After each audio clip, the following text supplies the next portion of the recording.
Training camp season's wrapping up. We're going to take a look at the Cleveland Browns as we've been on Shedeur Sanders' watch for the last 5 or 6 months. And we got some more stuff to talk about. Before we dig in, you need to click that subscribe button right now. We're looking at what's going on behind the scenes at practice. We're looking at practice clips, training camp, minicamp, OTAs, rookie camp, all of it. It's right here, even in season. So when these players start coming back from injury, they're ramping up, we will have the practice clips. We will cover them. Click that button. Stop missing out. We're going to be talking about Shedeur Sanders today. No new practice clips, but a lot of new news. And he will be playing in the preseason game. So we will get to see him this weekend in live competition, which is a good thing to see. On top of that, big news dropped today outside of the Cleveland Browns and the media. Erick Dickerson dropped a bombshell saying he heard from a reputable source that the NFL said not to draft him to all the teams and to make an example of him, especially to the Cleveland Browns. They took him anyway in the fifth round, and they drafted Shedeur Sanders. And I'll tell you this much here, what I heard from someone that's in the NFL, that the NFL told other, don't draft him, do not draft him. We're gonna make an example out of him. And this came from a very good source, And he said that, I won't say who, somebody called the Cleveland Browns and said, don't do that. Draft him. Yep, draft him. Don't do that. Because they weren't going to draft him either. They weren't going to draft him. So that's something to chew on right there about what Erick Dickerson said about him. And honestly, that makes a lot of sense. And that's what people were trying to say all along. And that makes a lot of sense. And the Browns not actively trying to give Shedeur the proper opportunities after he's been playing like more than well, like tremendous wire to wire from rookie camp, OTAs, minicamp to now in preseason game, one of them. And we're going to get an opportunity this weekend. But that makes a lot of sense. Am I going to say it's 100% true? I don't know. But it makes sense. And then on top of that, Shedeur fielded the media today, and one of the things he talked about was the oblique. He said the oblique was feeling good, but he also said he got the chance to talk to Dillon Gabriel. He got to talk to him. It was water on the bridge. Dillon Gabriel said it wasn't about him. Shedeur said the right things. He said, I'm not even really focused on it. It's not what I'm looking at. Honestly, I don't even think about nothing. I don't think about anything. If it's not words or anything, at this point, it can't do anything to me. I know, the God put the ability and the power within me to not even think about nobody else's comments, not care. It is what it is. I spoke with him. He said, nah, bro, that wasn't. He said, that wasn't. He told me on the plane. He came up. He was like, nah, bro, that wasn't at you. I see how they trying to spin. I'm like, oh, all right. I'm not tripping, regardless of whatever it was. Nobody's words or anything affects me, So, yeah. So did you believe him when he told you it wasn't on you? Did I believe him? Yeah. I mean, I feel like you're trying to start stuff now. I feel like you're trying to start stuff. I mean, he's doing his job. He's supposed to. Do I feel like he did? I don't know. And that's not on me to sit here and be like, oh, he did it. That's not going to change my life in any way. Now, when I really look at Dillon Gabriel, and I go back to that, and you're thinking about the media, is he actually telling the truth? What do you mean? There's a quote that you said, there's entertainers and competitors, and I'm a competitor, and I understand there's entertainers. What context was that quote given? All you in this room are entertainers, and you have a job to do, and I respect it, right? And I'm a competitor, so I have a job to do as well. And I think, just understanding that, that's how I've lived by, and I've said that multiple times. So definitely not a new quote, but something that I've definitely said. So you were referring to media as the entertainer? Yeah, I just said that. Or what parts of the media? Like, is he coming back and watching this YouTube channel? Because I know, like, some of you Browns fans, Shedeur aficionados, Colorado fans, you guys come to the channel and you want to hear my take or what news I got. But is he talking about the channel and the news outlets? He can't be talking about the beat reporters, because the one thing I've been saying about their beat reporters is they've been too light on the coverage. And we've been condemning the beat reporters in some of these videos. Not all of them, because I don't think about it at that time. But there was a couple videos where I brought it up. It was weeks ago, like, hey, the beat reporters need to start asking the tough questions. Like, he's not getting the right reps in practice. He needs to be jumping up a bit. He's been killing it. 70% completion rate. Everything's looking solid. He needs to start leveling up. They need to know what's about him. And on top of that, you're looking at a prospect here that got drafted on day 3 contract. And you need to know what you have in him because you got picks next year. And if he's your guy for the long term, you got picks to build around him, and they're not front-running that, and the beat reporters were not bringing that up, and they did not really press Gabriel. They did not ask Gabriel, like, what did they say in the media for him to have those feelings? Another thing, you look at Gabriel, dude's got to, like, come out with his nuts out if he's going to say something like that. Dude's got to have more conviction. Like, he's got to be a leader.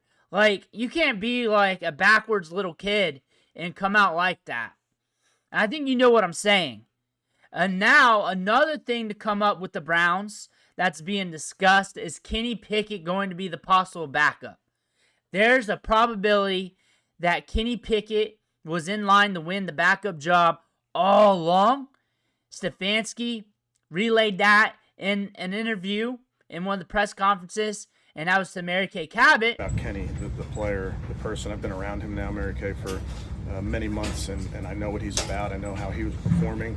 The injury was unfortunate, but it hasn't stopped him from being engaged. It hasn't stopped him from knowing exactly what's going on day-to-day basis. He's getting as much work as he can right now, but he has performed really, really well.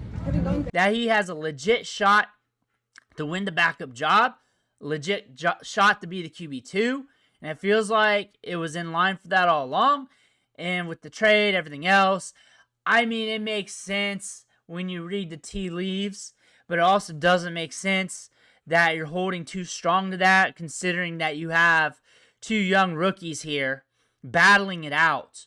Obviously, Shedeur's the guy that we're into, but from a macro sense, common sense to this, that you have 2 rookies with a lot of upside here that's developing, that needs more time to develop. You got Kenny Pickett log jamming the roster. Like, how's that good for the locker room? How's that good for other younger guys that want to stay with this team? How is that even, like, making any sense? All I'm saying is they could do whatever they want to. And if they put Kenny Pickett as the backup and Kevin Stefanski stands in front of a microphone saying that he earned it, he's full of it. And then at that point, we could dismiss everything that Kevin Stefanski says about the quarterbacks and about earn it, and everybody on that team can. I wouldn't go that far because, again, it still boils down to who you're comfortable with. And if you're more comfortable with a guy who has NFL experience as opposed to a guy who has none, that's rational, not irrational. Sure. That's how I'm more comfortable. That's not he earned it. He hasn't been playing. He hasn't been out there. It's not like he's won Super Bowls, went deep into the playoffs or anything like that. He got overdrafted by the Steelers. He's been hanging around the league. He wears 2 gloves because his hands are too small, even if it's 90 degrees in August. And he hasn't been doing anything in practice. I do believe that they're going to buy time for Pickett to get a fair shot at impressing them enough, to challenge Flacco. But Shedeur's been hitting it up with a 70% completion rate. Dillon Gabriel, like, he's playing well for what he is, a developmental backup quarterback. He's not playing well to be a starter. But the thing is, like, he's giving you what Kenny Pickett would give you. And he's a rookie that was overdrafted. I'm not in line with the draft pick even of Dillon Gabriel. Like, if you wanted something similar to what you got in the 3rd round, you could have waited and picked up another quarterback 6th, 7th, 7th round, not 8th round. That's not real. Or even UDFA. Like, you could have went with Henneman or somebody. That's something else you could have done. Like, I'm not saying same level, but cheaper price tag, you could have got another player in the 3rd round that could have helped out another position group. Offense, defense, whatever. Offensive line, defensive line, wherever it was at. That's something you could have did. There was opportunity costs. Taking Shedeur out of that picture, like Dillon Gabriel, multiple facets, wasn't the right thing. And now you're looking at Shedeur. They drafted him in the 5th round. I don't consider him a 5th-round pick. I consider him a first-round talent still. And what I'm hearing, many people in the media also feel that way. And that's cool. That's cool that it's still in line with that. I feel like once we get into Saturday, I imagine he's going to put together some good moments. I think if you're still on the preseason games with him versus Gabriel, I think contextually they're totally different. Remember, Gabriel had the 2 turnovers. On top of that, Shedeur's better in the red zone. Shedeur had some weird play calling that we called out. We did a live stream on this. We called that out live. That end around, then running it straight up the gut, giving him some bad down and distances to work with. But he still got it done. That first touchdown, feathered it in there. That second touchdown over the middle. It's weird. When you do a live stream over a game, you remember the plays, like the sequences. That first drive, Deontay Johnson hit his hands and did not come up with it. I think the best route, and I've said this time and time again, is for him and the Browns to go their separate ways and for Shedeur to pick where he wants to go and to go in the quarterback battle. He feels that's best for him. Like the Saints look bad. The Colts are looking bad right now. And there's some other instances that he may want to go to the Steelers and sit behind Aaron Rodgers for a year because he ain't going to be there forever. However, Clark in the media on ESPN mentioned that the Steelers weren't going to draft him, so he may have feelings towards that, and the Steelers may have feelings towards that. There's some other places in the league where he could go to, and there's going to be some other quarterback situations. But again, it's like the old adage, if you love him, set him free. If you have respect for him, stop stringing him along. And in Stefanski, if you're wondering why not just keep him, he mentioned in the media a couple days ago that he's not keeping 4 quarterbacks. We talked about that the other day.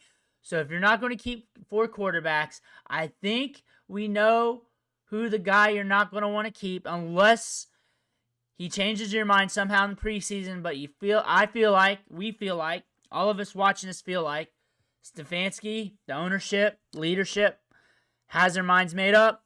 They had it made up from the get-go, and that's what they're going to roll with. And we're going to have to see what happens on Saturday against the Rams. He's going to get some opportunity. It's going to be fun to watch. Let me know what you think in the comments below. I want to hear about that. Make sure you hit that subscribe button on the way out. One thing for watching. Catch you on the next video.